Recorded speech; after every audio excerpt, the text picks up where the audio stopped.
Olá, queridos irmãos, a paz do Senhor Jesus. Estamos agora chegando ao último vídeo da doutrina do pecado, tá bom? Nós estamos no módulo 3, doutrinas importantes no evangelismo, e depois deste vídeo nós começaremos a estudar sobre a doutrina da salvação. Lembrando que este módulo ele é composto pelo estudo de 3 doutrinas: a doutrina do Senhor Jesus, a doutrina do pecado e a doutrina da salvação, tá bom? Então, para concluirmos a doutrina do pecado, nós estudaremos agora sobre os efeitos do pecado sobre a raça humana. Nós começaremos a ver a morte como um efeito do pecado sobre a raça humana. A Bíblia Sagrada ela vai nos mostrar pelo menos 3 tipos de morte como efeito do pecado sobre a raça humana. E o primeiro tipo de morte é a morte espiritual. Eu expliquei um pouco sobre a morte espiritual no vídeo anterior. Eu estava demonstrando que o pecado ele matou a força e o desejo que o homem tinha de servir a Deus. Então, depois do pecado, o homem perdeu todo o interesse pelas coisas divinas, perdeu a força de servir a Deus. Agora, as coisas de Deus se tornaram um peso para a humanidade depois do pecado.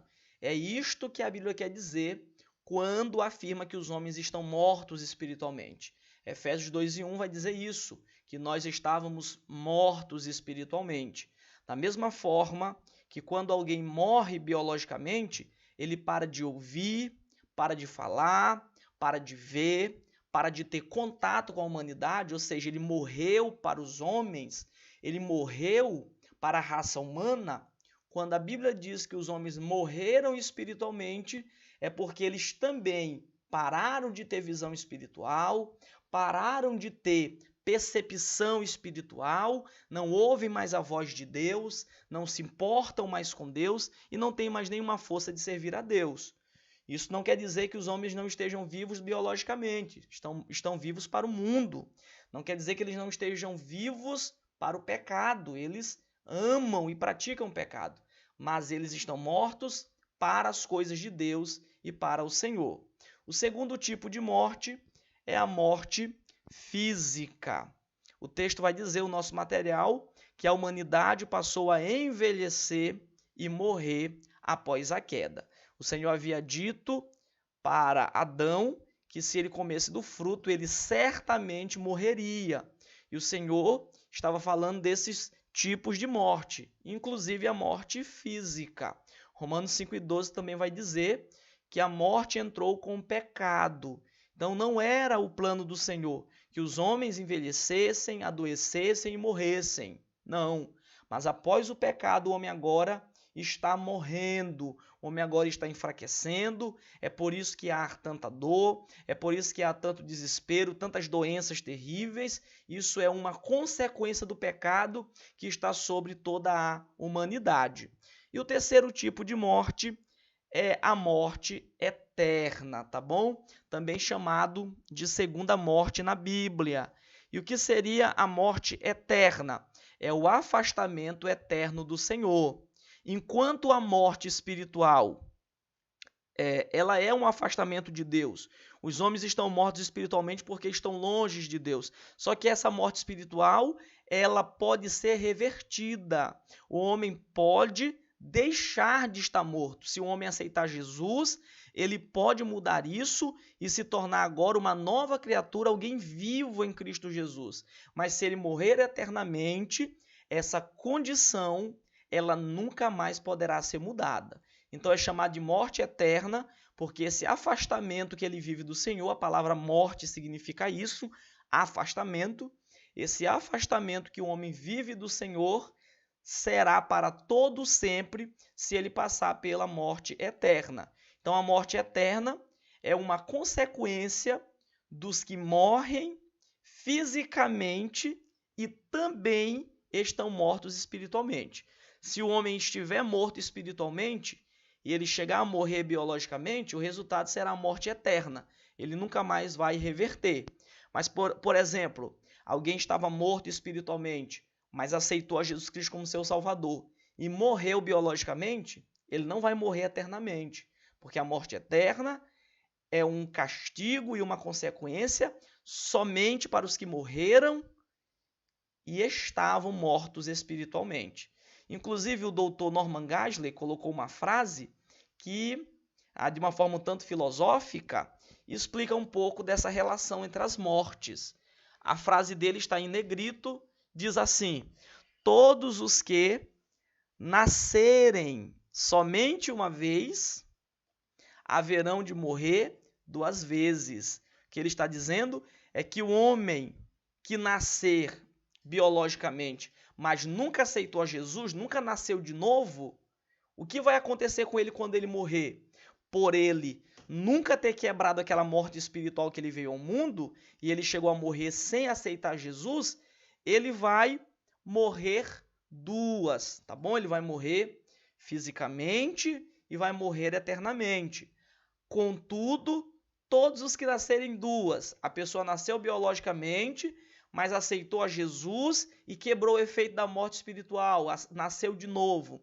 Se essa pessoa nasceu duas vezes, biologicamente e espiritualmente, quando ele morrer, ele só morrerá fisicamente, ele não morrerá eternamente, porque ele morreu em Cristo Jesus, tá bom? Então vamos ler a frase de Norman Geisler: todos os que nascerem somente uma vez haverão de morrer duas. Contudo, todos os que nascerem duas morrerão somente uma vez. Vamos ver agora, neste momento, alguns outros efeitos que o pecado trouxe sobre o relacionamento do homem com Deus.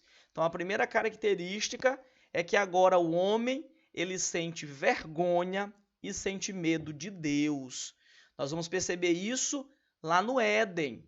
O texto diz que quando o Senhor veio ao encontro da humanidade, veio ao encontro do homem, Adão ele vai se esconder e ele mesmo vai dizer para o Senhor: eu tive medo e me escondi. Então, o homem que foi criado para estar na presença do Senhor, o homem que foi criado para viver com Deus, para estar ali diante do Senhor todo o tempo, agora, depois do pecado, tem medo de Deus. Os homens temem encontrar a Deus. As pessoas temem o dia da morte. Elas não sabem o que a espera. Elas têm medo porque encontrarão um Deus irado contra o seu pecado.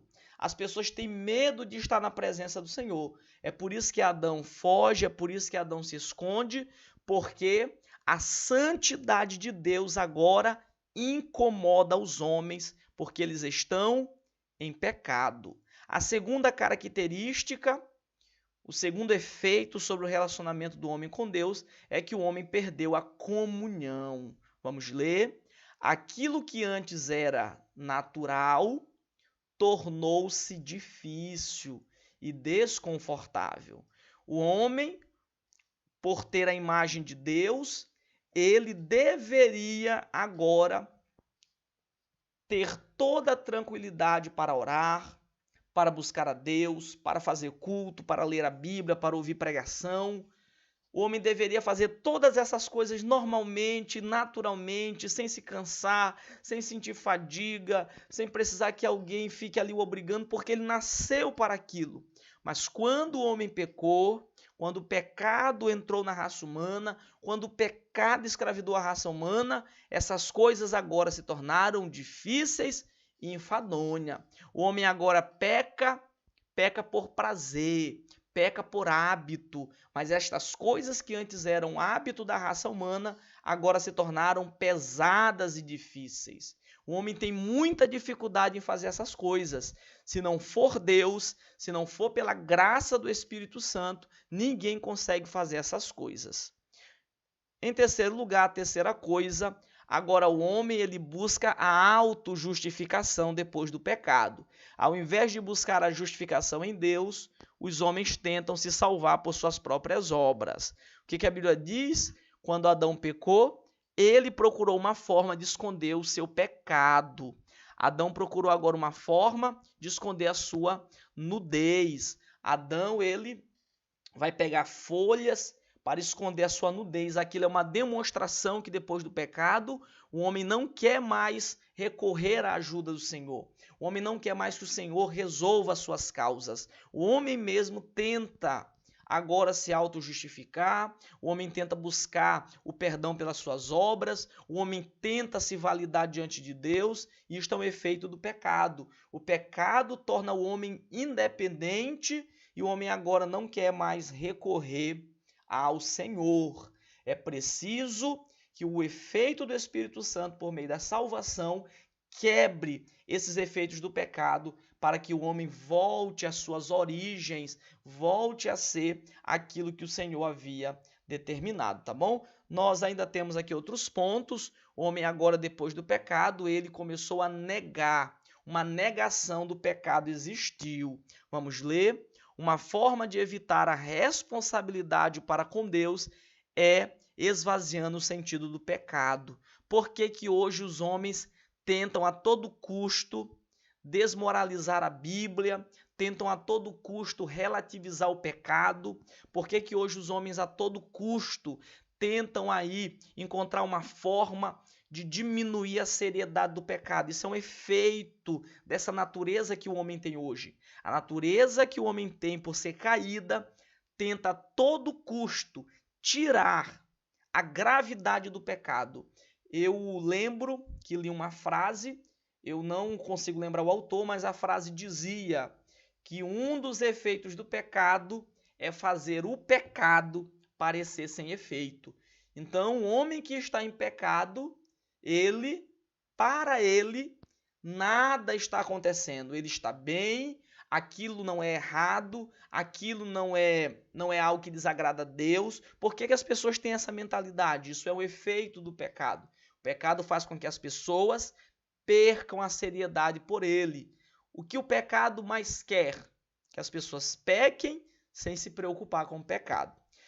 5. Negação do Senhor. O ateísmo é a tentativa de evitar a realidade de quem todos vão prestar contas com o Senhor. Por que que hoje o homem tenta negar a existência de Deus? Por que que o homem luta a todo custo com muitos argumentos e usando a ciência e usando a lógica, a filosofia, tenta negar a todo custo que o Senhor existe e que ele um dia vai julgar todos? Porque o pecado inclina o homem para isso. Se Deus não existir, o homem poderá pecar livremente. Qual é o maior empecilho para o pecado da humanidade? O Senhor, com seu padrão de moralidade. Então os homens tentam a todo custo hoje, depois do pecado, negar a existência do Senhor. E por último, o último efeito do pecado sobre o relacionamento do homem e Deus é que agora o homem se tornou insensível. O homem perdeu a capacidade de sentir o peso do pecado. Hoje o homem está como um leproso. Uma característica dessa doença é que o homem perde a sensibilidade da sua pele e para de sentir as dores da enfermidade. Então o pecado, ele faz isso. Ele faz com que o homem pare de sentir a seriedade e a dor do seu pecado, tá bom? Para nós terminarmos o nosso estudo sobre o pecado, eu quero apresentar aqui alguns efeitos que o pecado trouxe sobre o relacionamento dos homens. E o primeiro efeito foi a competitividade. Os homens não conseguem viver em paz e harmonia. O exemplo foi o primeiro homicídio. Por que que os homens hoje o tempo todo estão em conflito? O tempo todo estão em guerra? Por que que a paz mundial hoje não é uma realidade? Por conta do pecado. O pecado quebrou toda a estrutura da criação de Deus. O Senhor nos criou para estarmos bem com Ele, para estarmos bem com o próximo, para estarmos bem com a criação. E o pecado destruiu tudo isso. O homem está em guerra com Deus por causa do pecado, o homem está em guerra com o próximo por causa do pecado, e o homem está em guerra com o próprio mundo, destruindo o mundo a todo custo. Da onde vem essa disposição?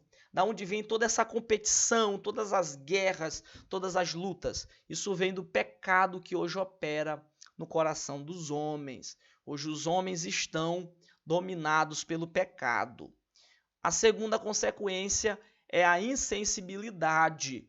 O homem não consegue sentir as dores do outro, colocando-se no lugar do outro. Hoje as pessoas olham as outras morrendo de fome, olham as outras desabrigadas, com necessidades, e não conseguem sentir misericórdia, e não conseguem ajudar. Por que que hoje tantos líderes conseguem, tantos políticos conseguem desviar verbas, conseguem desviar tantos valores, sabendo que várias e uma multidão de pessoas estão sofrendo, precisando daquele auxílio? Porque eles conseguem fazer isso? Porque o pecado tornou o homem insensível. O homem não consegue mais sentir o outro e colocar-se no lugar do outro. A Bíblia diz que quando o Senhor foi até Caim, perguntando por Abel, Caim vai dizer para o Senhor: eu não sou o tutor do meu irmão, eu não sou responsável por ele, mostrando uma insensibilidade para com a morte do seu irmão que ele tinha acabado de praticar. Em terceiro lugar, o pecado trouxe uma rejeição às autoridades. O homem agora se tornou rebelde e insubmisso. A primeira autoridade que o homem se rebelou ao pecado foi Deus, o Senhor é a primeira autoridade, e depois daí o homem a todo momento se rebela. Os homens não gostam de autoridades, não gostam de leis, não gostam de regras. Quanto mais regras surgirem, mais os homens querem quebrar, mais os homens querem desobedecer. E isso é um efeito desde o pecado. E para terminar, o último efeito, o quarto efeito, o homem agora, depois do pecado, tem dificuldade para amar as pessoas. As pessoas se tornaram frias e egoístas, permitindo que a ira e o ódio tomassem os seus corações. Então, depois do pecado, o homem agora perdeu aquele amor natural. O homem agora, ele é egoísta, só pensa em si mesmo. Se ele precisar passar por cima de alguém, se ele precisar prejudicar alguém para conquistar os seus objetivos, ele vai fazer isso porque esse é o desejo do seu coração. Eu espero que você tenha gostado do estudo da doutrina do pecado. Essa doutrina é essencial para nós entendermos a seriedade do pecado, por que que o Senhor se ofende tanto e por que a salvação é tão necessária, tá bom? Eu espero que você tenha sido edificado através do estudo da doutrina do pecado e aguardo você no estudo da doutrina da salvação.